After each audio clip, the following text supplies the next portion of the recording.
Today I'm here with Vic Henley. We're back at Go Bananas Comedy Club in beautiful Montgomery. And Vic, I tell you what, that was, I got to say, I've seen some of the best here at Go Bananas, but your set was the best I've ever seen here, and I don't say that to everybody. Oh, that's, hey, so then from a grizzled, jaded comedy veteran watcher as yourself, thank you very much. Oh, exactly. I just have that Webster disease where I'm literally like 106. Oh, good. Oh, good. Oh, fine. Perfect then. Now, then, yeah, every comic will tell you, just as much as we like applause and cheering from the crowd, someone that's seen a lot of shows, or better yet, if the bartender or the waitress at any comedy club says, hey, that was funny, that's like 50 standing ovations good. That's how good that is. So thank you. No, it was absolutely dynamite.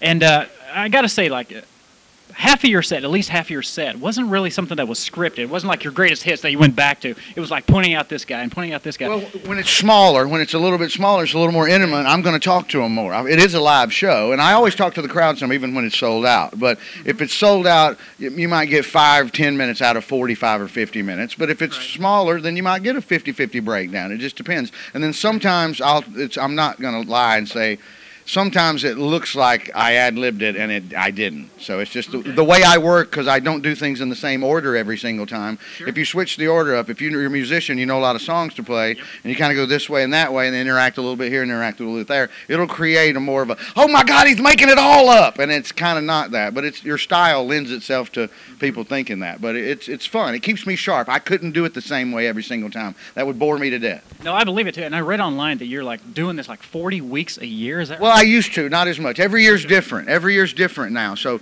but probably for the first decade I did stand-up. I was on the road 40, 42 weeks a year. Because you got to get better. The only way to get better is stage time. Stage time and more appearances. You can't just do the New York City clubs. As awesome as they are and as varied as they are, it's still a city club. So you got to get out and you got to find out if it plays in Peoria, baby. Very good point.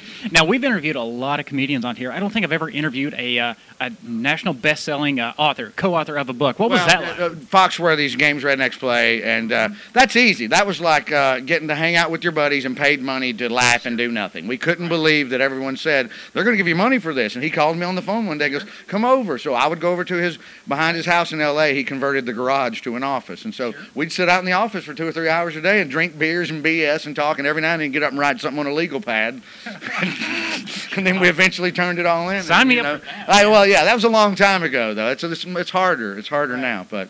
So Cincinnati, you're here all weekend. What's the next stop? Where are you going after here? After here, it's all theater gigs down south. So I've got a radio tour down there with these John Boy and Billy, these radio guys that are really big out of Charlotte, North Carolina. Right. So it's I'm going to the Super Bowl, luckily. A friend of mine's taking me, just bragging. And I know. And so it's Savannah, Georgia, Macon, Georgia, Columbus, Georgia, Huntsville, Alabama.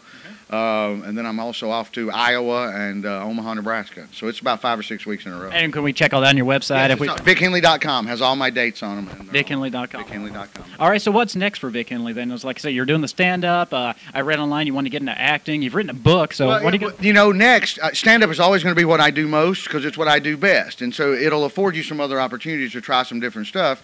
And sometimes you like those things, sometimes you don't. But it's like, I got to try that. So up next is for Country Music Television in 2 weeks, February 15th. Ron White is doing a salute to the troops.